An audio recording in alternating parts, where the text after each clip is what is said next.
Organissima, New York.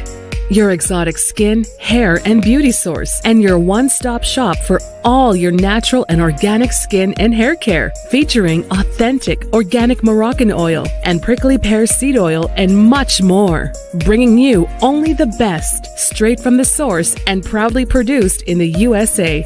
So what are you waiting for? Shop today at www.organissima.com. Organissima, New York. Your beauty is our duty.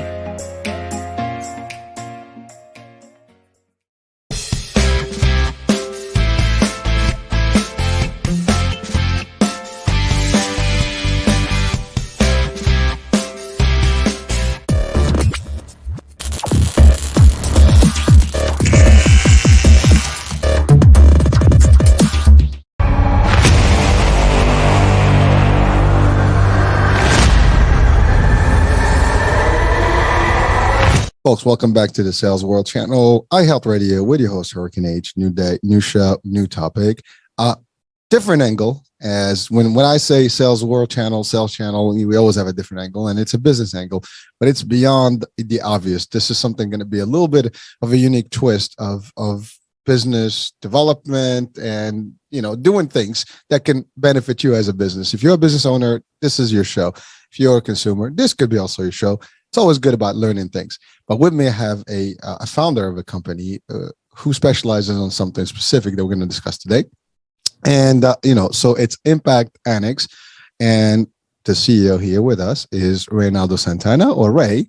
Ray, welcome to the show, and thank you for being with us. And we're looking forward to your angle today. Thank you so much, Hurricane. It's great to be here. And thank you, everyone, for listening in today to this podcast. I'm excited to spread my joy, spread some positive vibes, and share more about IMPACTANNEX and how I'm on a mission to impact 1 billion people. Ooh, that's a lot of people. That's what was it, 1/7 of the world or something? Just about, right? That's a lot of folks. That's a lot of lives changing, day in, day out, right? And well, listen, that's actually our mission. I mean, the idea of what we do is to bring resources and really ideas, technology, whatever it is, insights, information, something that people can benefit from. And I always say, we know people watch this, and over time, there will be a lot of people that would watch them and or listen to them. But the idea is that if a few of those people take what we give and apply, that's a beautiful thing. And I think your mission does that. I mean, you do a lot of not-for-profit or non-profit. So we'll define those two things. And you do this on the philanthropic side, but it's a business. So first things first, I mean, who is Ray? I mean, this is your baby, Ray. You built this from scratch. So let's talk about your background and how you came up with this concept. Yeah, sure. Happy to do that. So my background, you can say the past 12, 13, 14 years, I've been in the technology field, working with emerging technologies like virtual reality, augmented reality, artificial intelligence. I've been through, corporations, small, medium businesses. I've done, working in startups and done my own startups. So I've seen the whole spectrum of business, how it works, from a small little thing to, 500, 10,000, employees. And I'm fortunate to kind of have those experiences. Not only that, but I've had the chance to live in Mexico, Colombia, Venezuela, San Francisco, California, Florida. I mean, also seen the world in different ways as well. But overall, it's been a great opportunity to open up my eyes, my perspectives, and understand how people work, function, also how business works and function between different cultures, different types of people.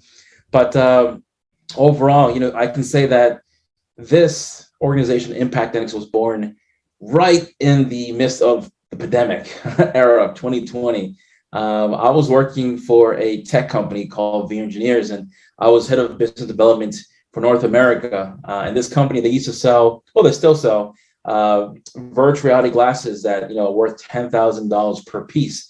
And, I was managing clients from, NASA, BMW, Lamborghini, Ferrari, Formula One.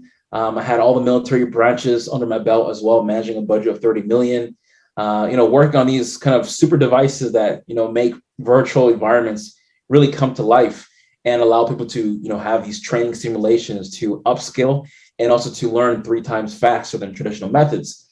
So when COVID hit, boom, I got laid off just because I was kind of one of the most expensive resources on the team. And at that time, I was a recent, married young fella. And I'm like, okay, well, I thought it was supposed to work this way. Get a stable job, get married, and then, right, move on with your life. Well, no, for me, it was like, I got married in Colombia, February 28th.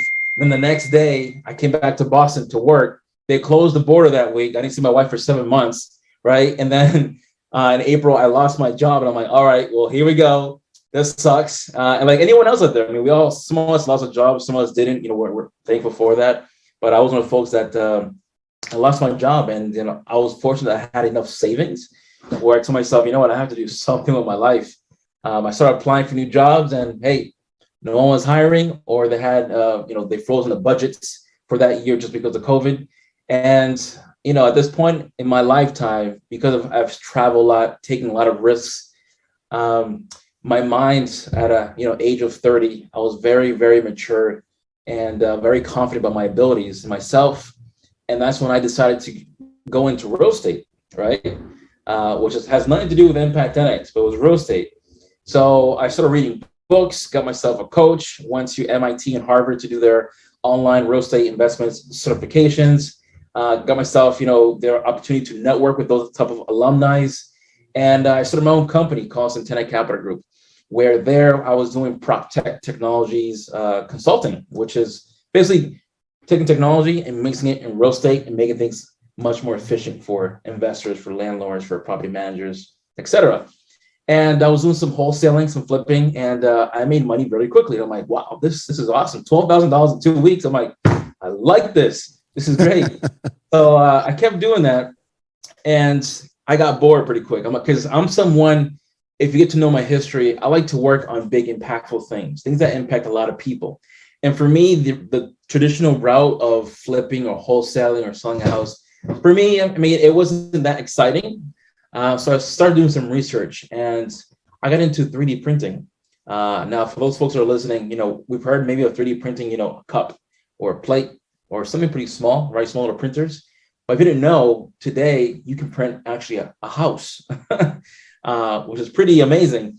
And not only that, but you can do that also 3 times faster with the robot. And it's much, it's green, it's less waste. And the materials are very similar to lumber or a bit cheaper in some markets, believe it or not. And so I started focusing on that. And then, one of the things is in real estate, you need to have a track record to attract investors, accredited investors, or any sort of stakeholder to really trust you, which I had no stakeholders, I had no investors, I had no really track record to really ask for big money. So one day I went to my office, and I met this gentleman who was doing this sort of, nonprofit incorporation on the side, where he helped businesses create a nonprofit and help them, get access to grants. And I told him, can you help me? Because right now I have a real estate business. I have no track record in real estate, but I do in tech. And he told me I can certainly help you. So then, I paid him, and he kind of helped me create this nonprofit where my goal and my responsibility was to teach people about technology and teach people about how technology serves in real estate and how that can solve problems. And I'm camera shy, believe it or not, but now I've gotten better with it. But overall, I had to get over my fears, get over my little bumps of, being a little shy on camera. So I started educating people on my nonprofit and about investments, about technology, about real estate. And I had people come by and interested in partnering up with me, work with me. I'm like, this is so cool, because I'm giving, I'm helping, I'm educating. At the same time, I'm also doing business. I'm winning new relationships. So it was a great balance. So from that point, I told this gentleman, you know what? I'm interested. I want to start a business around this. If you're able to, if you're willing to teach me. He's like, sure. I mean, I do it on the side, but if you're looking to do a business around it, I'm happy to help you, do that and teach you. So he taught me how to incorporate nonprofits and how to have access to grants. And that's where IMPACTANNEX was really born. And from that point, now I had 2 organizations to handle. But you know what? I saw beyond that. I saw the impact that it will bring to a lot of people. And that's where things started. So I'm gonna stop there because that was a lot. Well, there's a lot, and we're gonna dissect all that stuff. So I'm just absorbing it, and I'm not taking notes. I'm just making notes right now. Okay. But so first things first. I mean, first of all, that whole thing about chai, I think that's gone. You're good. You're certified, baby. you got this down to the science. So that's a great. And by the way, everybody's got that. Of course, everybody's got that little track and little anxiety when you first do it, and it's normal. So, but no, that's just my little levity there because you said that you're shy. I mean, come on, you got this. You can host this show. Listen, I love face-to-face interaction. I love networking, all that stuff, public speaking. But camera, I don't know what it is. I mean, it's a different vibe. Like there's times where, let's say if you weren't in the picture and I'm looking at myself and I'm speaking, it's like, yeah, it's tough. It's just a silence, I know. Well, I've done those shows where you just talk to the camera, and I can tell you, yeah, but the thing is, you got to get in the zone. You know your thing, you just get into it, and that's it. I mean, you're just talking, chatting, and it works. Anyway, so that was fun. But just at that point, people are listening, and that's a big deal. I mean, people having this fear of talking in public or even on camera. It's something like I had this discussion yesterday, literally, is that all you have to do is you got to do it. There's nothing to it. As a matter of fact, this morning at work, we were having a discussion about it. You got to just do it. It's not going to be easy. You take the first day and you take good, bad, ugly, and you make it better and better. And the next thing you know, it's you own the place. That's awesome. And there's one thing that I do teach about when I'm doing some public speaking, either for young folks or adults, and it's the word of fear. We were born or raised learning the word fear means being scared of something, right? And so far in my journey, I learned that fear means face everything and rise. Oh, I love it. That's powerful. Let's right? say that. Let's say that one more time. Face everything and rise. Rise. Yeah, that's baby. Right. I love it. See, just by the way, this is enough. The show is over. Really, that right there. That's it. That can change your life completely. It does. Well, again, it's all mindset, right? Perspective. It's how you see the world. You take that, and make it an acronym that is that powerful, and people are like, wow, I didn't think about it that way. You're right. People are always like, oh my God, I'm afraid. Afraid of what? I mean, what's the worst that can happen, right? But you're right. If you face it, you're done. And that's exactly. And by the way, this is true about business. This is true about relationship. This is true about networking. And we're going to talk about that. Your story is actually very impressive and inspirational to many. And by the way, your story is not, something that we take light, because a lot of people actually have gone through that. I've gone through that, where shit happens and you start your own business. And the story, that's it. There's always say there's opportunity. If the world doesn't allow you to get your income, you create your revenue income stream by doing business and by getting, entrepreneurial. And that's really sometimes what makes a difference between some folks, right? Some people will rely on a job and they continue with a job. Some people can diversify. While there's no job, I'm going to create the job, for me and maybe others. And that's something. And believe it or not, a lot of the companies have started that way. Someone that left the job, created a business, the business flourishes, and then now they have, hundreds of thousands maybe working for them. And we can go back in history and we'll find a lot of people that started that way. And now we have, literally empires behind them, right? They say that from chaos, they say that from chaos, you're like reborn again. And I think that's what happened in the pandemic. I mean, chaos happened and their brains finally started to work for some of us. And it's like, hey, you got to shift, buddy. You got to do something new. You got to survive. You have a family to feed. And that's where people kind of got into that mode of, I got to survive. And they shifted. And many entrepreneurs was born from this pandemic, which is a great thing. So to your point, yeah. That is true. Well, again, necessity is mother invention. And really your creation. I mean, people find themselves facing, the wall of, you got to figure something out. I mean, you're not going to starve. Unemployment is not going to do it. And some people will rely on that and say, okay, I'm going to get a temporary fashion, get a nice little vacation, long vacation. But that's one way to think about it. But people that are always striving to more and more and inspired, to do more, that's not going to settle them. They're not going to be comfortable with that. They're going to find something. You're one of them, and you're right. I've had so many, businesses that we've done this type of, exchange and shows with, and they all kind of stem from, the outcome of the pandemic. And frankly, while we can look at all the worst things that happened and the tragic and stuff that happened in the pandemic, a lot of positive stuff also happened from it. Right. And it, again, mindset, right? I can focus on all the bad things that happen, or I can focus on the good things that happen. And many people have, really shifted and were resilient and made it. Right. And not only that, now they actually are launched, forget about it. They never go back. So congratulations to that. And also congratulations to your wedding, although it's a couple of years later, but you know what, congrats on the marriage. And, I know it's tough because what you said there is powerful.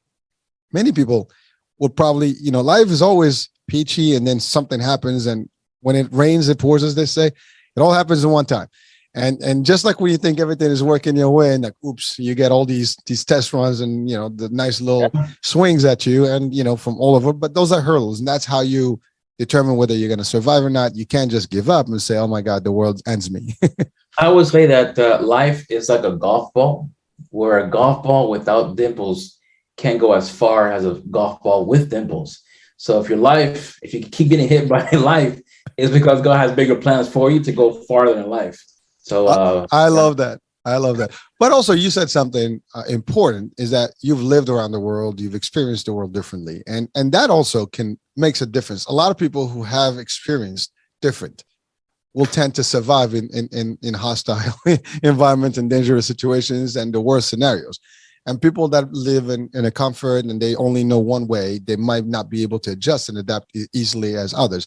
And again, from this platform, it is important to take the time to learn other things and diversify. Don't just be a routine person, because if you do, when the first wind of things that you're not comfortable with or familiar with, what you're going to face is just like, chaos, but you're not going to be able to adapt to it, adjust. And that's when people get stressed and anxiety and they go just bad and they lose everything. You can't do that. You can't panic. I mean, that's the same thing when anything bad happens. The worst thing you do is panic. It's not going to do anything. It's not going to solve your problems. You need to just reset, take a deep breath and figure out your way out, what I have and what I don't, and let's work what I have and build from there. And again, we're talking about business anyways, but these are like concepts that apply to life and business at, equally.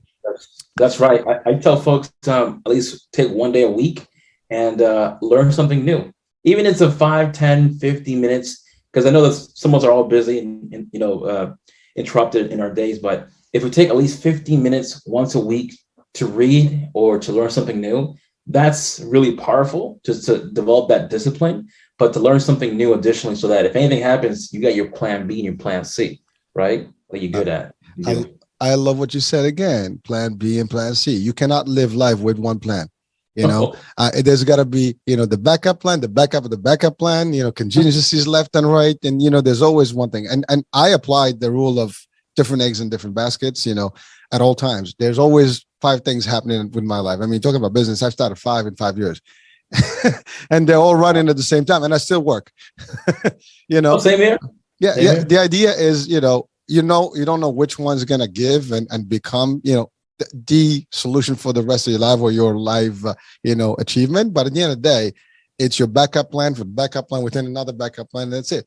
And the key here is, worst case, you'll always have a generated, income somehow. It may be less, it may be more, depends, but you always have the opportunity to input there, and that's the way it is. Now, you can always look for jobs, but this, you said something powerful again when you said you were at the higher rate of employment, therefore you were the easy one to get rid of. And people don't realize that.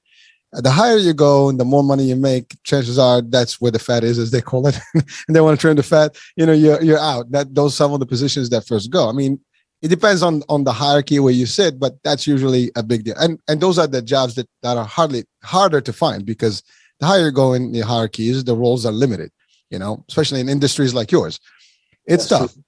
It is. It's very tough. And I must say, many years ago, just for 3 months, I was a staff recruiter.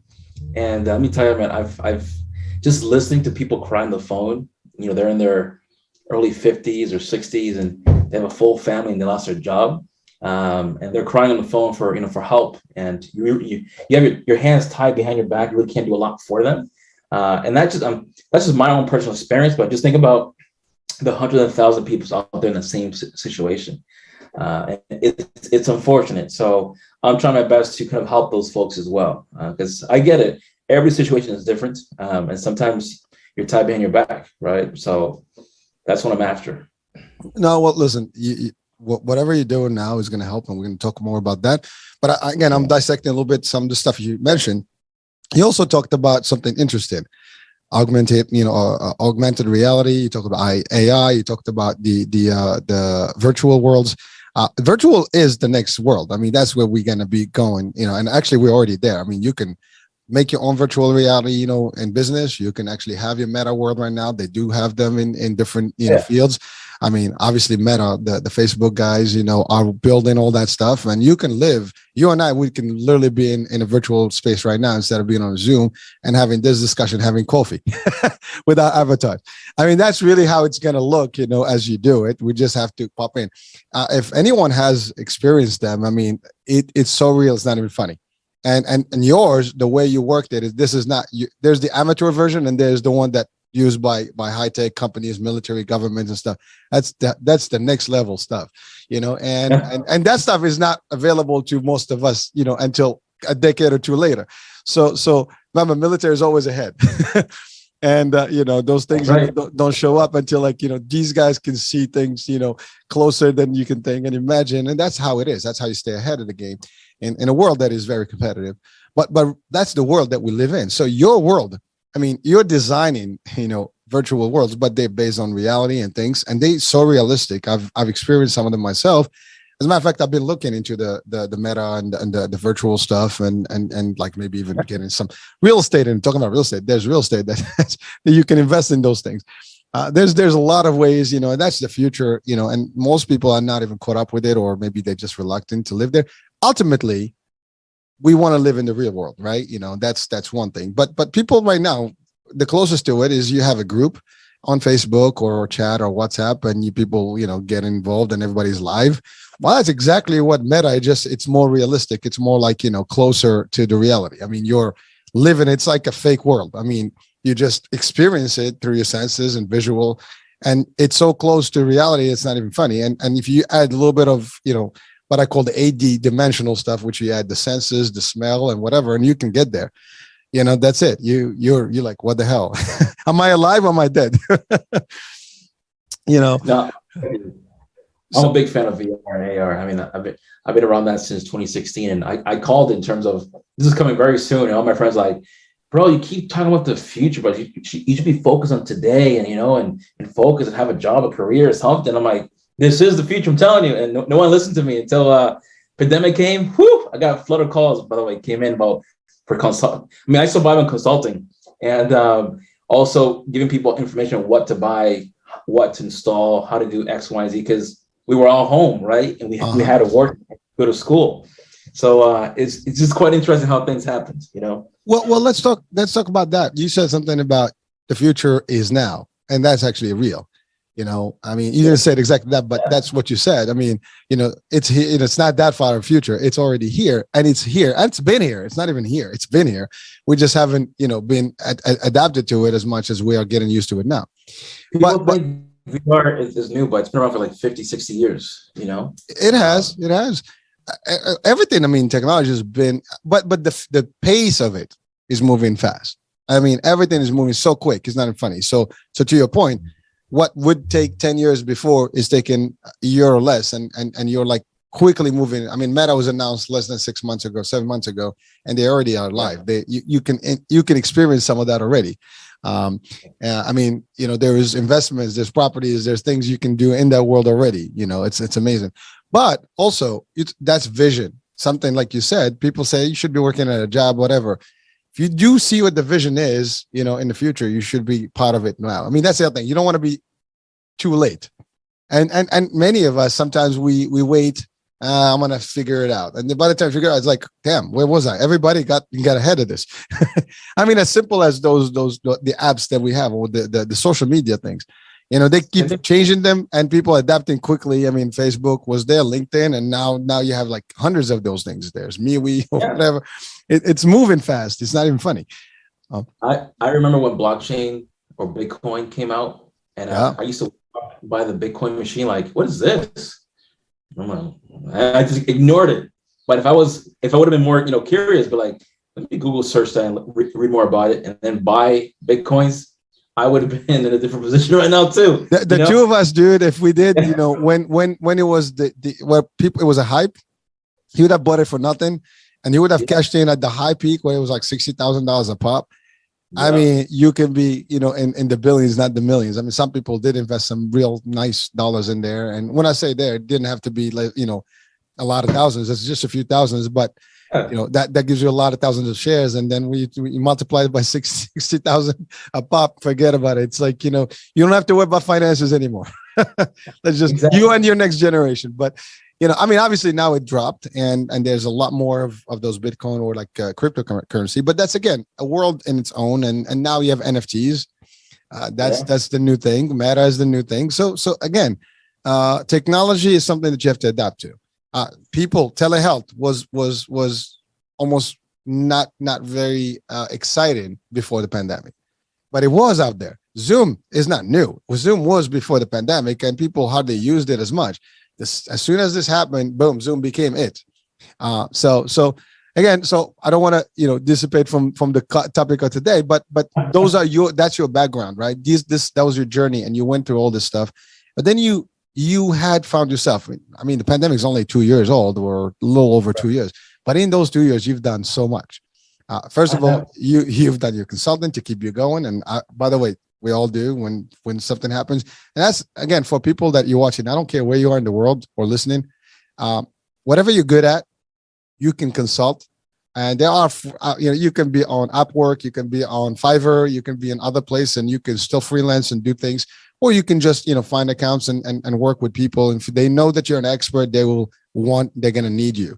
And you get paid per the hour, whatever. And you can sometimes even put your own tag. So if you're an expert at anything, use that. Don't just say like, well, I'm not good for anything, except if you work for someone. You, by the way, this is my formula. And, and I think you and I will probably agree to this. I have never worked for a company, although I work for people. I work for companies, meaning I work with the companies. But I don't work for anyone. I work for me and my family, and that's always been my motto. So yes, I say this in trainings. When you work with a company, the company is your financial institution, your operations, your support system. You're your own CEO. You're your marketer. You run your show, and the way you run your show will determine how successful you're going to be within that hierarchy of that company. And that's, if you take it that way and you take it as a business concept, then you own it. If you take it, I'm just, going to be there and I'm going to get that paycheck, there's a good chance that may not work out. It may, if you just do routine, you come in, you click in, clock in, clock out, and you walk out, and that's what you care about, that's fine. But most of us don't want to just settle. And certainly, I don't care who's listening or watching, you probably are interested in upgrading your car, your house, your clothing, whatever it is. And by the way, if you don't, that's okay. There's nothing wrong with that. You can literally downgrade as well. Some people like to just move and live a simple life. That's okay too. But the fact is, no one lives without wanting to do more every day. We see like there's this joke. If you have a bike, you want a car. If you have a car, you want a better car. If you have a better car, you want maybe a plane, a helicopter or something. Everybody's looking at what the other guy has or the other gal has, and that's usually how life works. I mean, you don't have to live and subscribe to that formula, but we see that as just a human nature, right?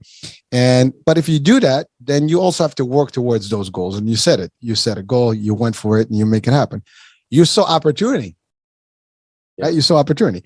And in the worst case scenario, you learned to make some money. And as the money was doing, you didn't say, okay, this is sweet, let me just keep doing this. No, you want to do something more. Then you find a new angle. And guess what? You learned about it. You needed to learn how to be a good person, a good expert about it, and you did. And the next thing, you just didn't take it there; you took it to the next level. Let's make a business around it. Yeah. And this is and by the way, same thing here. I see, one thing leads to the other. Oh, let's create an opportunity. See, that's like some people ask me the question: well, why you have all these companies running? Here's how it goes. For me, I look at it this way: I run them just like a project. You have different projects and you just work with them and you just build them slowly but surely, and you mature them, eventually nurture them to get to the place. That's it. I'm not losing anything, but I always have something in place to maneuver. Don't settle, make it happen. But you see the opportunity in every one of them. Like, that's the other thing. Like, why can't you just do one at a time? Well, if another idea hits my brains and I just settle for it or put it on a notebook. I mean, I have a lot of those that I haven't gotten to fruition yet. But if I just stop at every idea and I don't take action on it, then that's it. I need to take action to see where it's going to lead me. And then it's going to get to a point. Maybe I can continue with it. Maybe I'll stop. It's not a loss. It's whatever I'm doing with this, it's at best an experience, training, learning, and it's still going to benefit me overall. So there's no loss to you. That's the thing. Looking at it from no loss concept will make a difference. So again, now about you, Ray, you did this. I almost described, your way you've presented it. I'm describing what you did, to our audiences, because I believe in that. That's how you're supposed to be.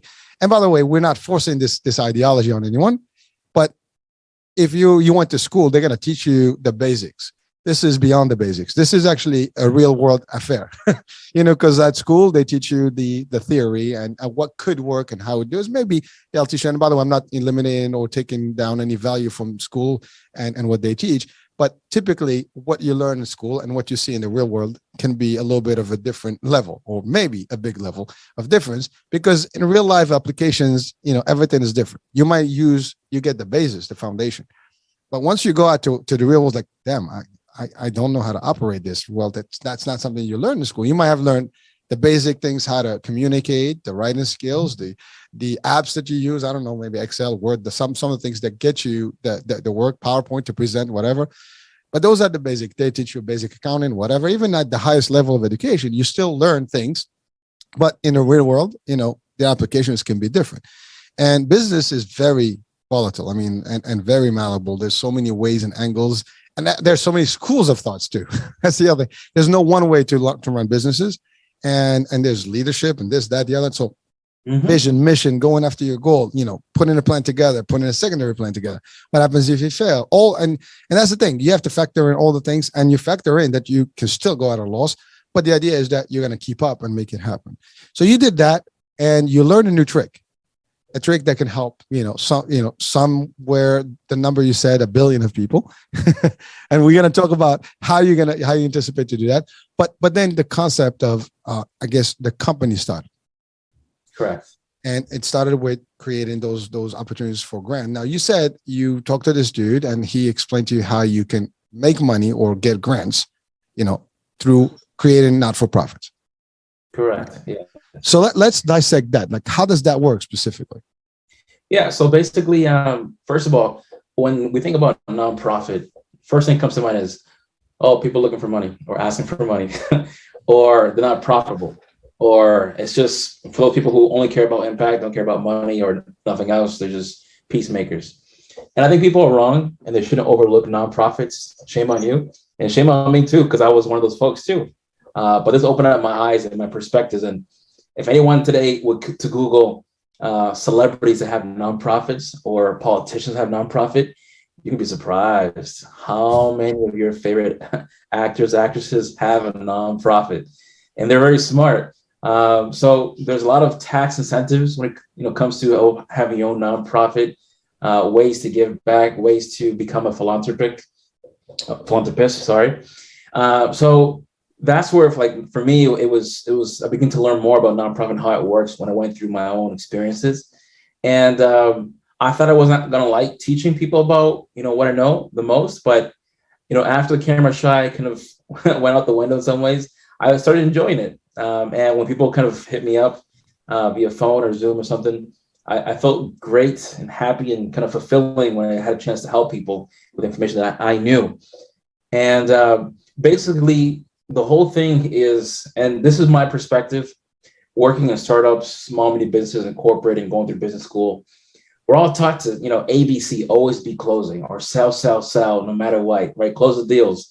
And okay, that's great. I get it. But one thing I was taught, from my parents is give before you receive. And I think that's a really important message that some of us have forgotten about, that, to give before we receive. And sometimes we grow and we make a lot of money and we forget about that message. So at IMPACTANNEX, my goal is to bring that back into the mentality of for-profit owners to give before they receive. And one way to do that is by having a digital nonprofit, I call it, which is basically a website where you have educational content, and basically there's no storefront. It's just a website. Not only that, but there's many for-profit owners that have that mentality, and I was one of them. Once I get rich, then I'll give back, or I'll do philanthropy. Or once I'm successful, or once I hit these certain numbers, I'll start giving back, or start donating to charity, or start doing all this work, traveling left and right, and etc. Well, the good news is that you don't have to now wait until you become rich or hit a certain number. You can start doing philanthropic work right now by having this digital nonprofit.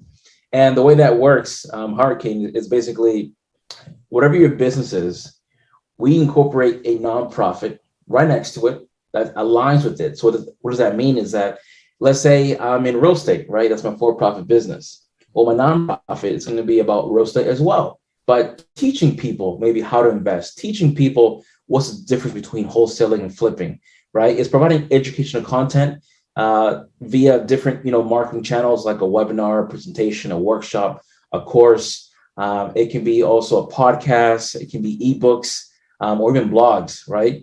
And what happens is that you use your nonprofit to educate folks and use your for-profit to support people, service them, and sell them anything or do any sort of partnerships there. All right. Now, what's great about having a nonprofit is you have access to grants. And one of the grants that we focus on is the Google Ad Grant. Now, if you didn't know this, because 98% of my conversations, folks don't know about this grant. It's been around since 2003 from Google. And Google gives you $120,000 of ad credits per year, nonstop, to promote your organization. That's $10,000 per month in Google ad credits, right? Now, put yourself in a business shoes, like how much money do you spend in advertising? All right. Every small, mini business owner may do, $4,000 to $5,000, which is a lot of money. It adds up every year. Now, if you're able to save that money and allocate it somewhere else in your department, that's awesome. That helps a lot. And I saw that during the pandemic, many business owners had to, cut staff, cut their marketing advertising budget, they had to, close down for various reasons. And this is one of the ways that it was helping businesses, is putting their services and products onto a nonprofit platform where they just educated people on how their product service helps them, how it fulfills their needs, how it solves the pain points. Because you and I can agree that today consumers do a lot more due diligence than before. They're going to Google your name, your company, what you're all about. They're going to compare and contrast to other companies that are similar. And if you do a Google search on how to do this or what's the difference between this and this, you'll see there's a lot more higher search results than I want to buy this, where can I find this kind of thing, So I like this model just because you're impacting more lives by educating, you're building your credibility, you're standing out from your competitors, right? How many of us can say we donate to charity versus we have our own nonprofit where we do X, Y, and Z, right? Very little. There's more trustworthiness, goodwill happening. Overall, it's a 10x impact that you're doing for both on the nonprofit and also for your for-profit business. So I'm gonna stop right there. That was plenty. Well, thank you for breaking that out. And there's a couple of things you said. One is when you're doing this and you help people, also you're connecting with people.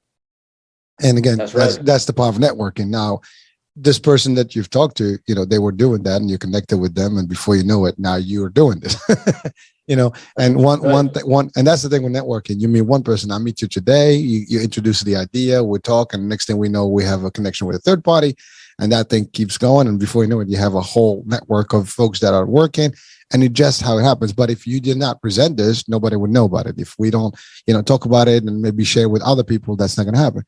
We always say, you can ask, what's the worst that can happen? No, not interested. Okay, you keep asking. You would have started with no matter what. I have to say this, it's really important. It's a small exercise that was taught to me when I was younger, because many of us are scared to ask for help or ask for anything. And the small activity, this is again, of course, but the challenge was we had to go to 3 restaurants and ask people if we can eat from their plate. Wow, that's a tough one. I know. That was hard. They look at you like, what, 3 hands, man? It was hard, but I did it. And surprisingly, all 3 people said, yes, that's fine. Like you would think like, no, they're going to say no. They're going to think I'm crazy, call the cops to me. Right? But all 3 people say yes. Because it's how you asked also. Is that crazy? So don't be afraid to ask. Oh, you know, people use that for dating too and other things. Oh, I was challenged to do this. Oh, okay. Can I have your number? I'm just joking, but you know, I've seen this trick work in a lot of different angles, but it does work. But the idea is the same. You know, if you don't ask for it, you're not going to get it. That's 100% sure. If you ask for it, you have 50-50. I'll take 50 shots anytime. You know, it's amazing, but it's just ratios. Like if talking about sales, if you don't ask for it, you don't get it. Like ABS or ABC, you know, you always be closing. What you close in, what's to happen? They're going to say no. Well, in true salesmanship, we have the rule that says salesmanship begins when the customer says no. Now that's an old, you know, strategy of sales, or at least an old concept, but it does apply in general. People are always going to say with no. First reaction is, what is this? What's in it for me? There's nothing for free. There's nothing this. That's the first thing in it. Even when you make a not-for-profit, you said like, what kind of non-profit is this? Is it shady? Is this? You're going to have those, you know, skeptics are always going to be there. People don't, they will, again, and by the way, thank you for clarifying. This is not a gimmick. You start one for the good reasons, but it supports your regular business. There's no shame in that. It's clear, you know? So and by the way, I'm a firm believer of sharing that being transparent when we do talk about business to anybody. You know, obviously I'm not in it for, you know, just because I like to do this. I love to do this, but also I have to make a living and grow a business. There's nothing wrong. When you walk into a store, you know, it's a business. when you buy, you know, Netflix, you know, something on a channel of video, you go to the movies, you know, it's a business. You don't question it, you pay. And like everything else, you know, it's a business, you know, whatever it is. But the idea is, does it make sense for me or not? And you have choices, so that's okay. But when you create this not-for-profit world, you know, you're doing it because, yes, it is in parallel to what you do, but you are also providing service to communities or to organizations or to people to change their life. Maybe someone can see the value. Yeah, I tell folks, listen, you can start any sort of digital nonprofit on a cause that you care about your heart. But I've come across many folks that they don't know what they care about the most. But what I do know is that what they know the most about is their business, because the best salesman is the CEO. There's a reason why you created that business to help a certain need out there, and only you know the best, you know, products and services solutions for that person. So if you have no cause that's close to your heart that you know now, then that's where I suggest, well, you can do one that aligns with your for-profit, where rather than you're selling things, you're educating people on how you help them. And that's a big difference. I mean, people think is it hard? But no, because if you think about it, on your website, you're already educating people. You already have blogs, you already have articles explaining your services. It's the same thing, just kind of putting a twist to it to educate and not selling. And again, it can be done via a podcast, a webinar, presentation, workshop, courses, ebook. I mean, there's different ways to do this, online events as well. But the thing is, you have $10,000 of ad credits per month to bring traffic to a certain landing page or landing pages. To educate people. And in exchange for that educational content, you're collecting first name, last name, email, right, phone number, whatever you want to collect. And you start nurturing those contacts via, you know, an email newsletter every 2 weeks, every 3 weeks. Or, I mean, you can follow up saying, hey, Hurricane, thanks so much for watching my webinar. If there's any additional questions you have, here's my Calendly link. Please book a call with me. Happy to help you out. That's it. And people respect that, and they appreciate when you take the time to educate them on something. It also makes you look like an authority figure, you know, and that's how things work. And in this process, I've learned also, Hurricane, that you can use this grant to build or start a R&D department, research and development. So if you're a for-profit business and you're looking to create new products, new services, well, this grant also serves as data collection for different various, races, age groups, demographics, etc. And you can do surveys, forms, etc., to collect information in exchange for some sort of free gimme, kind of, what's it called? The free freebie? Yeah, freebie. And basically learn from your customers and learn what their pain points are. And that can turn into a new developed product or service. Now, many people out there spend millions or hundreds of thousands of dollars on R&D. And this is one way to now save that money to allocate it into maybe growing your company in different ways and have this grant serve as an R&D purpose as well. So there's different angles to this as well. So thank you for that. So two questions come to mind. One is the inception of those not-for-profits. So obviously people, you have to there is, you incorporate in general for corporations and things, but for not-for-profits, there's also a process for that. And, because I think, what is that, 513C or whatever, one of those 503, I forgot those, there's digits to them. There you go. So you have those, and typically, what does that requires? 2 years or something, or there's no requirements for that? How does that work? I mean, obviously, we don't want to, dish out the secret. I mean, this is what you do, so you help people, but just the basic elements, because people will probably wonder, like, well, what is that going to be? What is it going to mean to me? I might have to wait for a long time. I mean, ultimately, you don't. But so how does that work? So that's another thing. People, when they think about nonprofits, like, oh my God, I gotta get a lawyer, I gotta spend all this money, I got to incorporate, it's gonna take a long time. And it's funny, people like to overcomplicate things, overthink it. And we try to remove that from the customer, let us do kind of all that work. But basically, if you're a U.S. citizen and you like to open up a U.S. nonprofit for this purpose of just educating folks or having an R&D, it can take 3 to 5 months in total. Okay. And that's in the U.S. And for people who are non-U.S. citizens, we help them get set up in Canada. If you didn't know, quick fact is any non-Canadian can open up a nonprofit in Canada. It's pretty cool. And for them, it takes about 3 months in total. And that, when I say 3 months, I mean get incorporation and also get the Google grant approved. Same thing in the U.S. That 3 to 5 months, you get incorporated, and also you get the grant approved as well from Google. Wow. And you guys do support that whole process from soup to nuts, from A to Z? Yeah. So the first year, as any business, you have to, test the waters. So I spent over $25,000, $30,000 on this process. I'm saying over just because I don't want to say the total number. It reminds me of my pockets. But basically, I now am able to say I can guarantee the 501c3. I can also say I can guarantee the Google grant, just because I went through all the hurdles, all the roadblocks, all the challenges, so I can help people and support them. Because to get this grant, Google, it's funny, they don't give you any support face-to-face, no chat, no email. It's just heavy documentations, which really tells you nothing. And they don't tell you the best practices. They don't tell you the do's and don'ts. And that's where our value added comes into play. We take away that headache, all that risks out the window, and we make it safe and guaranteed for you. And not only that, but we give support every single year. So if you come back, hey, I need help with strategy, or need help with implementing this and this, happy to give you our feedback, something that Google doesn't provide either. So that's what we do for folks.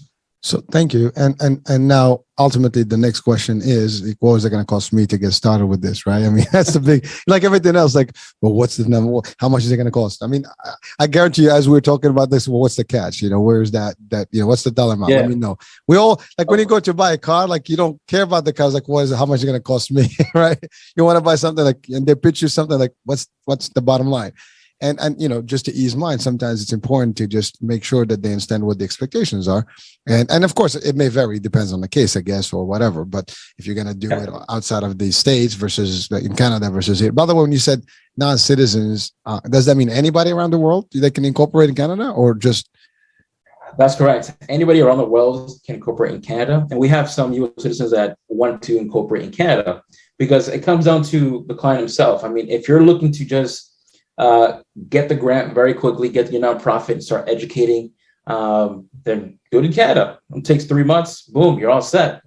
If you're looking to take advantage of the tax incentives, which is a big deal in the US, and I recommend going that route. It's a bit longer because it's just a process. IRS is slower, but you can write off a lot of your stuff. For example, if I pick up the phone and I introduce myself as, Reynaldo Santana, founder of Santana Capital Group, and also founder of ESG Housing Inc., which is my nonprofit in the US, and I kind of give a small intro about it. At the end of the call, if that person does not donate or buy from me, I can still write off my time from that phone call in my nonprofit just because I spoke about it. Same thing as if I buy a vehicle, I can donate that vehicle to my nonprofit and write that completely off. So there's a lot of things you can do to write things off. And this is where that 1%, the rich keeps staying rich, right? I'm sharing all of this to the little guys. I want all of us to win. And this is how they do it. This is why celebrities, politicians have a foundation or nonprofit, is how they're able to write off many other things off that way. So Well, it's funny because you said that earlier, like, about a lot of, the people that have the money, they know how to operate, and they all have not. Well, that is true, because that's exactly to your point. The 1%ers, they do the trust, they do this, they do the philanthropic stuff, and 90% of the stuff they can possibly write off, and therefore the tax. We always, like, during the Trump administration, it was like, how come is he paying 3% of his taxes and he owns all this money while you and I pay 48% or more in general? So, but that's the trick. I mean, there's so many things, investments that can be done, and depends on who gets that title of whatever that property makes a difference, right? But that's a trick. But I like the idea that you said. So if you want to do it, obviously if you're an international person and you have no tax credits that you can apply in the US, Canada makes sense. And I think one of the things that will come up is, like, if you listen to watching, you're probably asking the question is, well, I am in, let's say, in Mexico, right? And I want to do this. Well, let's not forget, this is online, right? So it's not like you have to be in Canada to do your thing. It's all online. Yeah. So everything's done online. And if you're in Mexico or any other country and you're like, you know what, I don't still feel comfortable to do it in Canada. Hey, you know what? That's perfectly fine. Do it in your home country. And once you have the paperwork, just submit that to us, and we'll get the process started for you in terms of getting the grant for you and helping you with strategy. But some folks are open to Canada, and we walk them through the process. We do it for them. It's done with you program, and you're all set. So we give people options to do what they want to do, because Google is in many, many countries for this type of grant, you see. Well, that thank you for clarifying that, because again, Google is worldwide, and they make millions, and obviously they have these allocated dollars. It's still to their benefit. Talking about doing a philanthropic thing, this is part of their philanthropic. That's right. Again, they're only giving credits, which again, they're able to write that off somehow, and they get more people onto their platform. Exactly. They're doing good around the world. I mean, it's a fantastic. Well, to your point, it's their stuff. It's like me telling you, like, you come in and you get $100 worth of shopping, in my supermarket, which at the end of the day, you're going to wind up paying $200 later with other things. But that's the same, right? That's the same concept, right? So, but the fact is, think about it. Google is doing almost the same identical process you just described, but in a different way. Maybe they're not calling it a grant, or maybe there is a 503c, whatever for them. We don't know that. But the fact of the matter, they're doing this stuff, and that's just, to your point, just credits. Like, you get a coupon for a discount, at an online store or whatever. Facebook sometimes does that for your what do you call, promotions. We give you credit for this if you did this. Instagram is doing it royally right now. If you get yourself live on the show for 10 minutes, you get $100, right? So, exactly. I mean, yeah. So it's the same concept, but you're doing it now as an individual person with your own business, which is a great tool. And you guys have the expertise now to help people. Now, what is the minimum cost for them? I mean, to if someone needs to do this, I mean, is that if it's not shareable on the air and something you discuss with individuals, that's fine. That's fine. So on the air right now, I can tell you that on the US side of things, it's at least $10,000. Okay. You pay that only once. And then if you want us to manage your Google Ads advertising, we charge $500 a month for now, which is below market. Folks charge $800 and above for running their Google Ads. So we do it below market, $500 a month. And if you like to do it in Canada, it's only $5,200 for now. Again, you pay that only once. And if you want us to run your ads, it's $500 per month as well. And that's it. So the investment is basically a lifetime investment. I mean, besides the ads. And now you have that's your company, right? Now, does that include the site and everything, or just the actual incorporation? Yeah. So for both of them, Canada or the US, it's a done with you program. So you're enrolled into an 8-week program, which you can go as slow as you want or as fast as you want, but we encourage you to go to fast. And basically that, we do the filing registration for you, incorporation. We kind of walk you through the whole process of setting up your website, which is your .org for your nonprofit. Very quickly. We help you with strategy, and we give you some training on Google Ads to get you set up and running, ready to go. And overall support is included. Every single week we answer your questions, and that's about it. And I tell folks, remember, yes, 5-10K may sound a lot to you, but think about long term. I mean, you're paying once for $120,000 of advertising every single year. That's like 1.2 million in 10 years, I believe it is. So it's for those people who are business savvy, they'll get it very quickly. But well, if you break it down by 10,000 and what is it, 800 a month or something, right? Is that 10,000 ad credits per month. It's 120,000 a year. No, but I'm saying if you were to do advertising yourself month to month, you'll have to, because that's not going to get you a lot, Google Ads. So no. You're right. I mean, it's like you're paying at 10,000 and you get a 110 profit extra. People think, oh, I just spent $2,000 on Google Ads. It's like, you're not competing with the big dogs. I mean, you're still, unfortunately, you may be page 3, 4, 5 or something, but the big corporations are winning, or those that have bigger budgets are winning on the first page. So 10,000 will make you, competitive and make you there. Not only that, but if you're from a different country, for example, my wife's from Colombia. I mean, Colombia, 10,000 is like 30, 40 million pesos. I mean, that's definitely up there. That's a lot of money. Yeah. So think about all those, business owners or startups in Latin America who are targeting, their product services or the solutions to the US market or Europe. They're going to do just fine because they can, put themselves out there and target the right folks, for them. So it can do some big opportunities for people. It can change lives. And that's why I think by leading with education, leading with R&D departments, that's going to impact many, many lives. Just because I think we need more nonprofits out there, and that will also create new jobs. I mean, folks who do the U.S. nonprofit, they can raise money as well and receive donations, and they can, add board members, directors, have also advisors, and build out those teams. If they want to go beyond that, they can do that certainly. I mean, listen, if you take 10,000, put it in the bank, and I don't care, CD or whatever, you're going to get 2%, 1% if you're lucky back. When you do the numbers and you get 120 a year, I mean, that's like, that's a super increase in your wealth there. Not only that, yeah, it's not cash, but that cash, the ads will turn into cash, into conversions. Yeah. And if you spend that 10,000 and just incorporating and going through this whole process, keep in mind that once you start raising money or donation comes into your nonprofit or anything else that brings money to nonprofit, you can reimburse yourself back those $10,000 too. So again, that's one of those tax incentives as well to help you.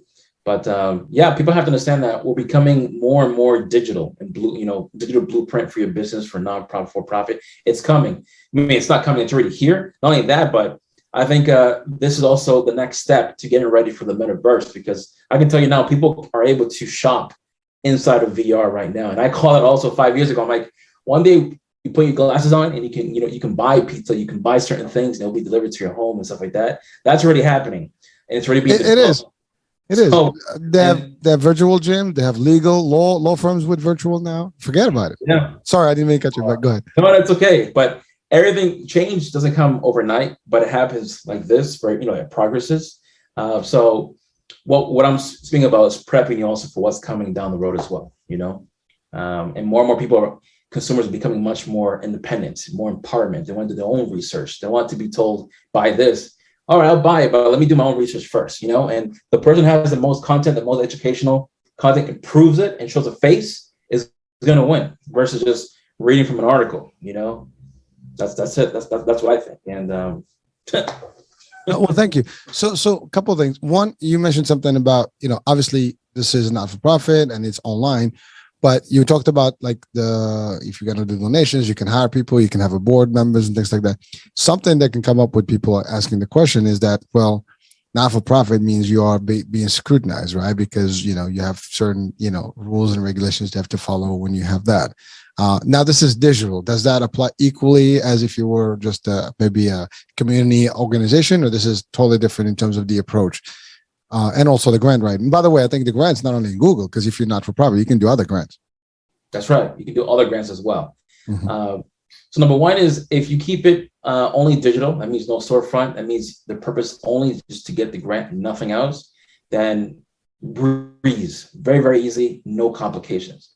If you start accepting donations and you start charging money on a nonprofit and bringing revenue in, that's when you start, you have to keep your book clean. You have to have your CPA, your auditing, all that stuff, that abides from the rules from the IRS. Got it. Those folks who want to do from the ones in Canada, I tell them do not accept any money. It's just meant for the incorporation, get the grant, educate, nothing else. But in the US, you have the option, keep it easy or, complicate it a bit, but for your purpose of, tax incentives. That's where the CPA comes in and helps. Well, I want to just add one thing, if you don't mind, Ray. Just because you're not for profit doesn't mean you don't make money. That's another thing. We in the not-for-profit world, we don't refer to it as money. It's called, surplus, whatever the case may be, and the money goes back into the whatever the activities you do. But you can have salaries, you can have, employees, you can have property, you can have a lot of things that is under those. Like to your point, as long as your taxes are good and everything, the books are right and clean. That's right. That's one thing where I'm not sure if we should have a second conversation, but I was going to speak about my U.S. nonprofit. It's called ESG Housing Inc., where we're building affordable homes using 3D printers, like these robots making houses very quickly, right?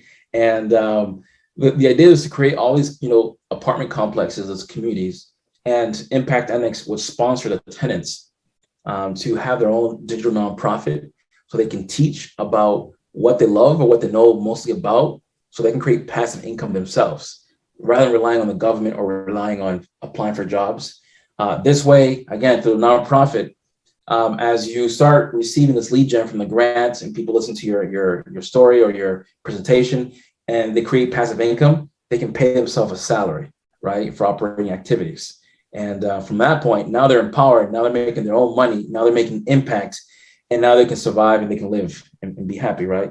So I'm trying to keep money out from the equation for people and bring in the word empowerment. So that's why I'm hustling a lot on this part of IMPACTANNEX, so that I can create that cash flow to help that nonprofit, and I can sponsor the tenants in this program so that they all have control of their destiny and not be really worried about money all the time. Because I've been there myself too. I start from the bottom. I was born in the projects, so I get it 100%. Well, listen, you are a success, and to be honest with you, you clearly, first of all, are giving back, and that's a big deal because you understand the value of that. And you said it earlier, that's something you've been taught when you were younger. You give before you take, and that's the thing. When you give, you and sometimes you don't even expect back, but you just give here, and karma does the rest, and you do your work, and the rest comes back in tenfold. And that's important. But again, we could do a second actually come back for this one because it's so interesting. But the fact is, what you mentioned now about the ability to actually run and generate some revenue, which gives you the empowerment of flexibility, and therefore you can do more. And a lot of people they're creative enough. They just don't have the ability to manage between like a regular job and do this. But if you can help them generate some revenue, then they basically don't need the other job, and therefore they can focus on this work. And that's a big deal.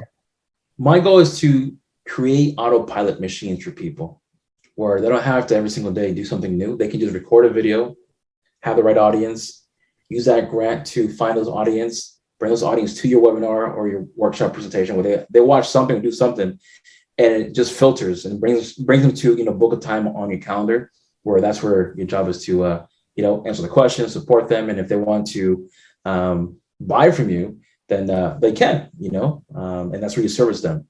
So now last question before, well, not pre-last question. So now what kind of business, ownership, can benefit from this? I mean, ultimately anybody probably can, but like, what would be the ideal business that can really, because some businesses may be too startup and maybe they don't have any capital to kind of invest, and maybe some businesses are making some money a month and hopefully they can, splurge and invest, because if they invest in, to your point, into marketing and ads, this will be cheaper. Yes.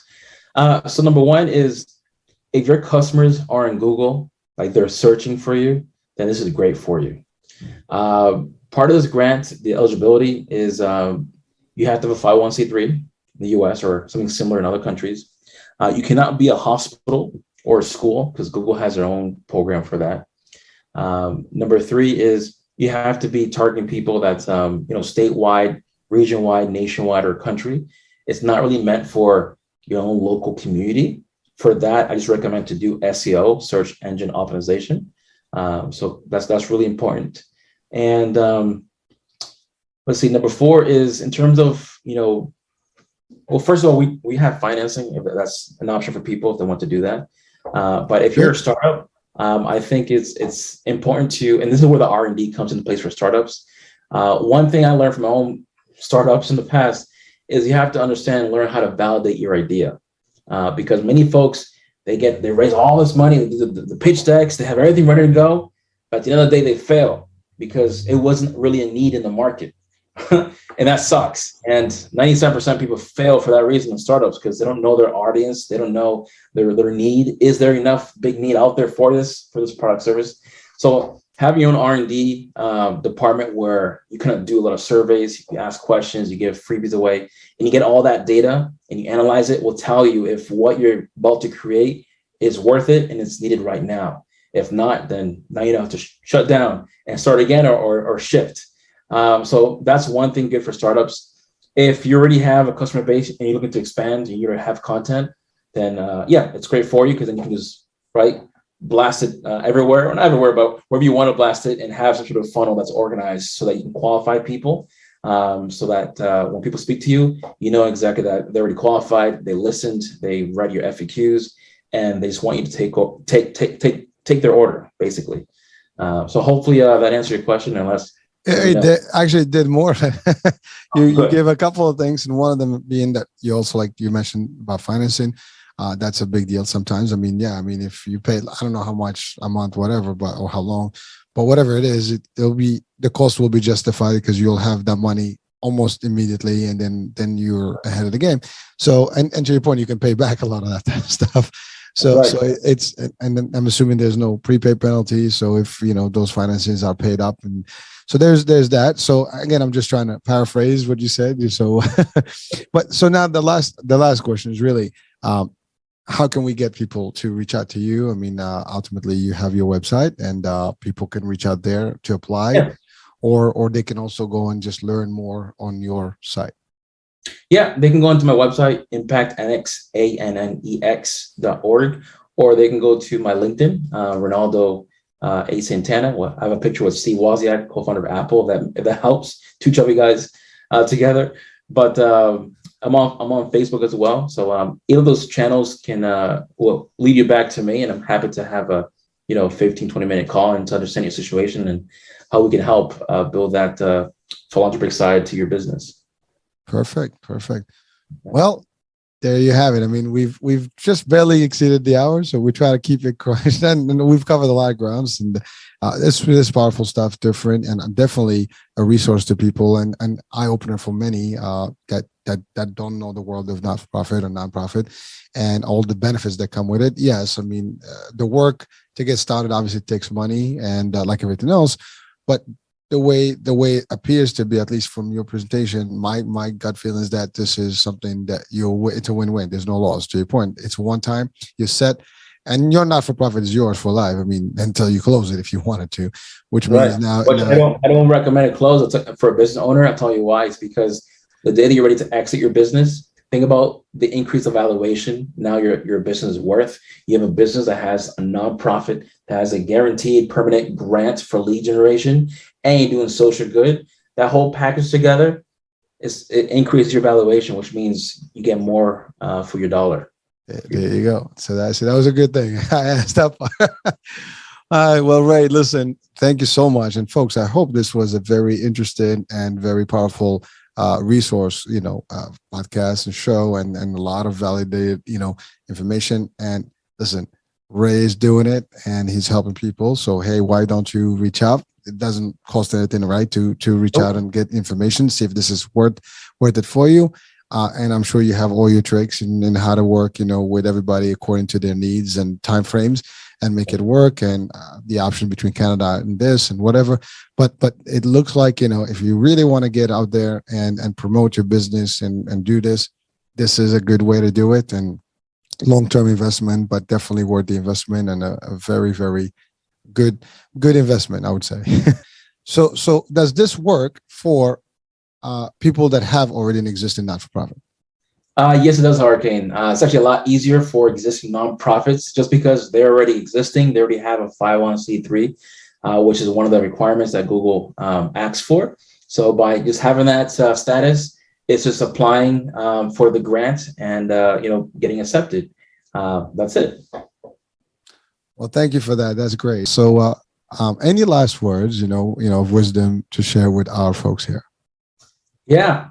Face everything and rise, baby. Rise. I like it. I like. Well, they said no fear. In this case, fear. Right. Or fail. First attempt in learning. Yes. I love those acronyms. And well, we're wrapping up, but people that actually look at these acronyms and turn them into a positive, spin, it's amazing, right? You look at the worst, words, and you make them the best, motivation to people, and people. Yes. When they read that, they're like, "Damn, I got this." So thank you for those words. I think that's powerful. You wanted to add something? Yeah, I was gonna say, for anybody who's listening who's a parent, I highly recommend teaching that to your kids in terms of first attempt in learning, or fail, and face everything and rise. Because I remember being a kid and going to school and seeing that big fat F on my paperwork, or being scared of failing, really made a difference in terms of not feeling motivated, feeling kind of shame, feeling embarrassed. And it was all negative. But if kids go into a math test saying, if I pass this, great. If I don't pass it, hey, it's okay. I'll do better next time. That attitude right there is so important because it preps them for life. And life has many challenges, many roadblocks, many punches. And if they're able to get up on their own and, be optimistic, that's going to help them a lot going forward. And not only that, but it helps also with personality and getting along with people and seeking challenges to grow. So that's my small advice for parents because it's really important. Well, thank you. And that's very powerful. And you're right. I mean, it's all about the attitude, how you take it. And you shouldn't worry about the one look. First of all, you never fail until you give up. And as long as you keep up, you're all right. That's right. And that's the other thing. Well, listen, it's been real. It's been a pleasure and honor. Folks, I think it was great, having Ray with us today and sharing with us his world and his new angle, and a great resource, of course. If you own a business or you're planning to own a business, this may be something to consider. And if you own a business and you want to, I guess, capitalize on what Google has, this could be a good place to be. So with that being said, your host, Hurricane H, we'll be talking soon. New day, new show, new topic, new guest. Bye for now.